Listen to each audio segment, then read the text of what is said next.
नमस्कार मित्रों, वंदे मातरम। स्वागत है आपका। मैं हूं अच्युत ठाकुर और आप सुन रहे हैं हमारे रियल पॉडकास्ट।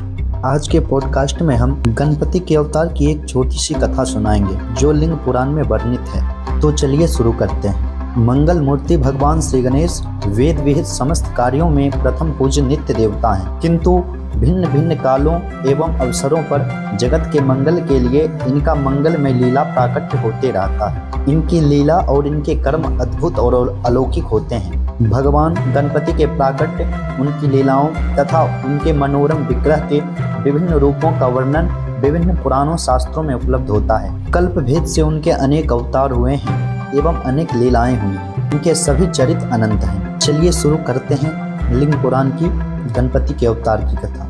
एक बार की बात है, देवताओं ने परस्पर विचार किया कि प्रायः सभी असुर वृषभध्वज शिवजी की आराधना कर उनसे इच्छित वर प्राप्त कर लेते हैं। इस कारण युद्ध में हम उनसे सदा पराजित होते रहते हैं। दैत्यों के कारण हमें अनेक कष्ट उठाने पड़ते हैं। इस कारण हम लोग अपनी विजय एवं दैत्यों के कार्य में विघ्न उपस्थित करने तथा सर्व सिद्धि प्राप्ति के लिए आशुतोष शिव से प्रार्थना करें। सभी देवता शिव जी के समीप जाकर उनकी स्तुति करने लगे।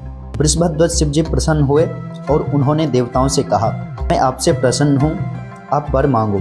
देवताओं की ओर से बृहस्पति ने निवेदन किया, हे करुणामूर्ति प्रभु, शिव शत्रु दानवों की उपासना से संतुष्ट होकर आप उन्हें वर प्रदान कर देते हैं। वे समर्थ होकर हमें अत्यंत कष्ट पहुँचाते हैं। उन सुरद्रोही दनुजों के कर्म में विघ्न उपस्थित हुआ करे, हमारी यही कामना है। तथास्तु कहकर शिव ने सभी देवताओं को आश्वस्त किया। कुछ ही समय के पश्चात सर्वलोक महेश्वर शिव की सती पत्नी पार्वती के सम्मुख पर ब्रह्म स्वरूप स्कंदाग्रज गणपति का प्राकट्य हुआ। उक्त परम तेजस्वी बालक का मुख हाथी का था। उसके एक हाथ में त्रिशूल था और दूसरे हाथ में पाश था। वह गजमुख बालक अपने माता पिता के सम्मुख आनंद मग्न होकर नृत्य करने लगा। शिवजी ने उनका पुत्र जात कर्मादि संस्कार करवाया।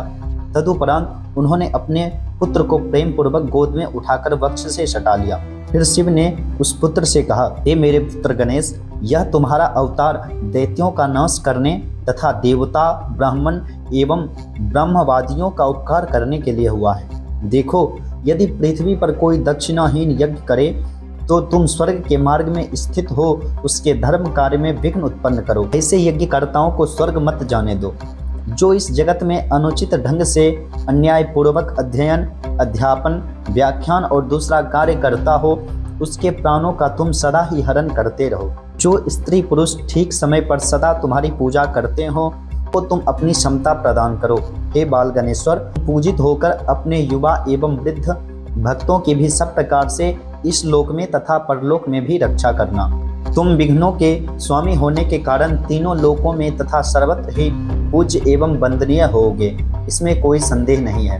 ब्राह्मण, क्षत्रिय, वैश्य तथा शूद्रों द्वारा भी तुम सभी कार्यों की सिद्धि के लिए भक्ष्य भोज आदि शुभ पदार्थों से पूजित होगे।